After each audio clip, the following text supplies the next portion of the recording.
કેશોદ પંથકના ગેડ બામણસા સહિતના ગામોમાં ઓજત અને બાટવા ખારી નદીના પૂરના પાણી ફરી વળ્યા। સમગ્ર ગેડ વિસ્તાર બેટમાં ફેરવાઈ ગયો ત્યારે પારો તૂટી જવાથી હજારો હેક્ટર ખેતીને જમીનનું ધોવાણ થયું। કેશોદ પંથકમાં મેઘરાજાએ ધમરોડતા સરેરાશ 10 થી 15 ઇંચ વરસાદ પડવાથી સાથે ઉપરવાસમાં ભારે વરસાદને કારણે કેશોદના ગેડ પંથકમાં પસાર થતી નદીઓમાં ઘોડાપૂર આવતા સમગ્ર ગેડ પંથક જળબંબાકાર થઈ જતા સામાન્ય જનજીવન પર ભારે અસર થઈ છે। દેશ વિદેશમાં અનેક લોકોનું શ્રદ્ધાનું કેન્દ્ર એવું કેશોદના મઢડા સોનલ આઈધામ હાલમાં જળમગ્ન બની ગયું છે। જ્યાં નજરે પડે છે ત્યારે માત્ર પાણીને પાણી દેખાઈ રહ્યું છે। જોકે ઉપરવાસમાં પડેલા ભારે વરસાદને કારણે બાટવા ખારાનું પાણી મઢડા ખાતે નદીમાં આવતું હોવાથી મઢડા મુળિયાસા જેવા અનેક ગામોમાં હાલ તો બેટમાં ફેરવાઈ ગયા હોવાનું જાણવા મળ્યું છે। ઓજત અને બાટવા ખારા નદીના પૂરના પાણી સમગ્ર ગેડ વિસ્તારમાં ફરી વળતા જળબંબાકારની સ્થિતિ સર્જાઈ છે। કેશોદના બામણસા ગેડ સહિતના ગેડ પંથકમાં અનેક ગામો હાલમાં બેટમાં ફેરવાઈ ગયા હોય તેવી સ્થિતિઓ સર્જાઈ છે।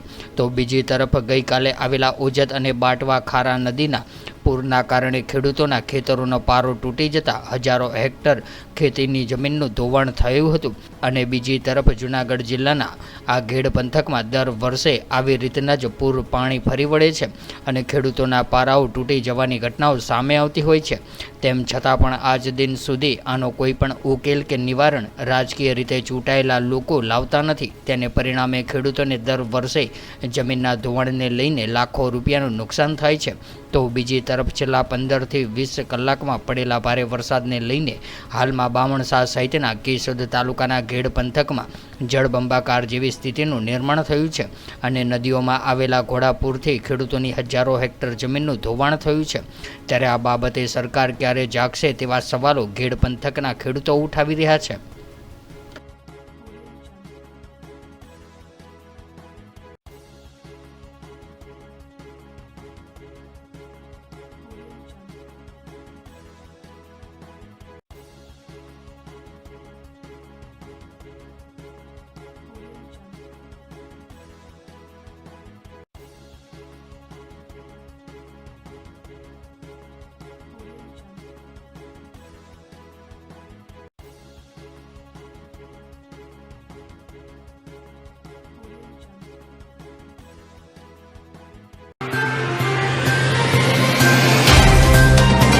तो व्हाट्सएप, ट्विटर, फेसबुक, इंस्टा जहाँ भी आपका अकाउंट है इसे शेयर बटन के द्वारा वहाँ पर शेयर करें।